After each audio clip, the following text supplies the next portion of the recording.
Hey guys, this is Miriam at High Life Auto. I am out doing a video test drive on a 2007 Saturn Vue. If you've never been on my video test drives before, the way it works is I drive the vehicle on video and I tell you what I see, hear, think, smell, and feel to give you the best indication of being in the driver's seat without actually being in the driver's seat. I'm not a mechanic and this is not meant to be a 182-point inspection. Rather, this is meant to be a sneak peek into how the vehicle drives and any potential issues I notice as we're going along. So we'll take a look around the vehicle, we'll take a look under the hood, and then we'll go for a drive. I just drove this one down to the treasurer's office because I had to get a title.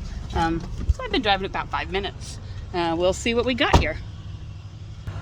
All right, here is this side of it, pretty decent. It's kind of a aquamarine type color. Tires are probably about 30% in the front. The interior, we've got leather. Looks like it's in pretty decent condition. It's got some rips and weather cracking that would just be common of a vehicle this age. Has the back. Again, it looks like it's been detailed, but we do have some rips in the seats back here. These rear tires are probably about 45% would be my guess.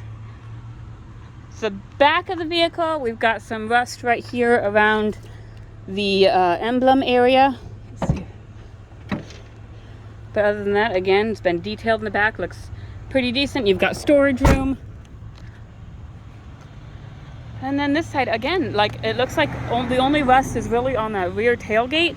I don't see any other visible body damage or anything like that. It looks like it does have a sunroof, which we'll check when we get inside. Let's see, let's pop this hood. So this Saturn Vue is pretty much the same thing as a Chevy Equinox, a Pontiac Torrent. They're all pretty much the same vehicle.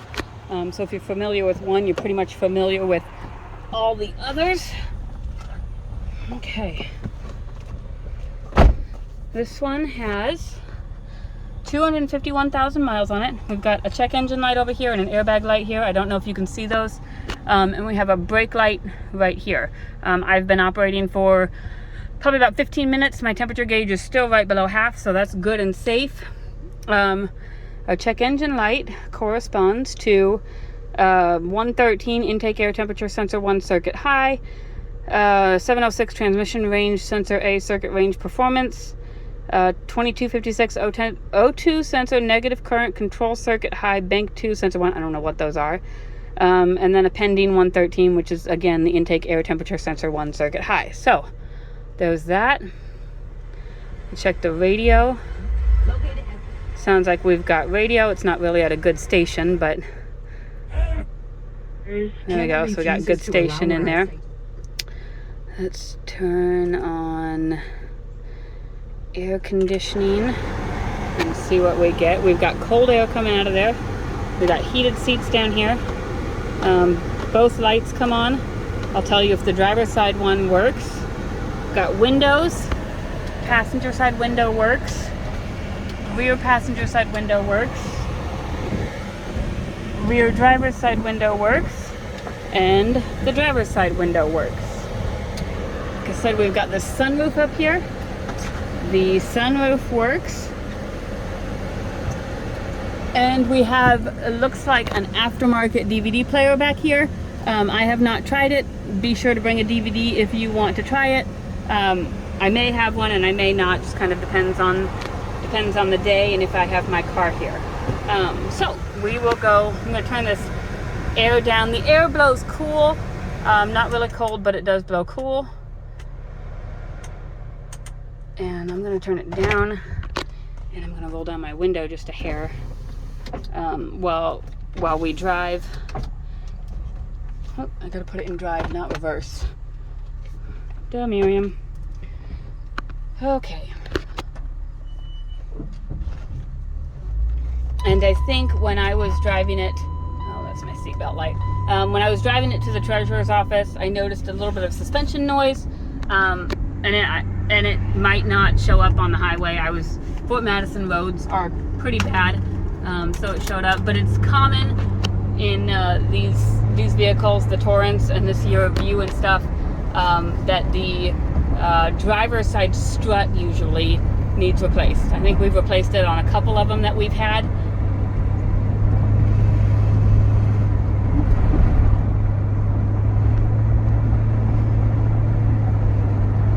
It's kind of a cool looking van in front of us. It's blue and red and silver. I think they're trying to pull off the whole patriotic thing. Out here on the highway, I don't hear the suspension noise. I'm going to put my phone down real quick, guys, because there's a cop right there. I don't really need to get pulled over. Sorry. I don't really need to get pulled over for videoing and driving. On the highway, which is a pretty smooth road, I don't hear the suspension noise. You know, might be something that on rougher roads you'll hear, just because they're rougher roads.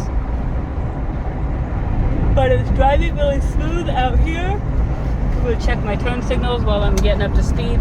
Left turn signal works, right turn signal works. Let me see if I can get my, there they are. Windshield wipers work. It looks like I do have a little crack in the windshield. I don't know if you can see that on the right hand side. It's not in any line of sight, but I know that there are some states that don't even allow that.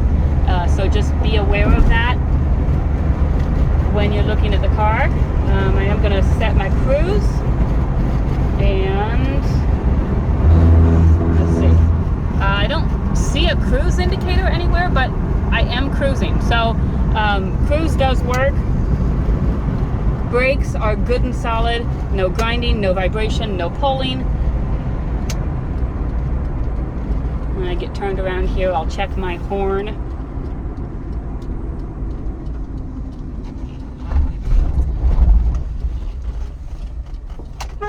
My horn works. So in regards to the AC, Matt's going to be here the next couple days. I'm going to make a list for him of cars that I want him to check out and charge AC. So keep an eye on the descriptions for whether or not the AC gets cold. We will try and charge it and see what happens. Sometimes all it is a charge, sometimes it's more than that, and we really don't know until we try. So watch the video first, read the description second, then come in for an actual test drive, and if you like it, you can walk away with it, and we'll go from there. So if you guys have any questions, this is a really good running vehicle. You know, minor issues, there's the check engine light. Pay attention to what those codes were. There's a brake light. I don't know if maybe brake fluid is low. Like I said, the brakes they're really good, but you know, sometimes there's different reasons why that's on. So it's just there's that, and then the windshield for anyone who's in a state where that's an issue. So little things here and there that just need to be addressed. If you guys have any questions, I should get my hands on the wheel. My cell phone is 309-267-7200, and you can email me, text me, Facebook me, call me, whatever. Whatever you need to do to get a hold of me, and I will answer any questions you have. Thanks, guys.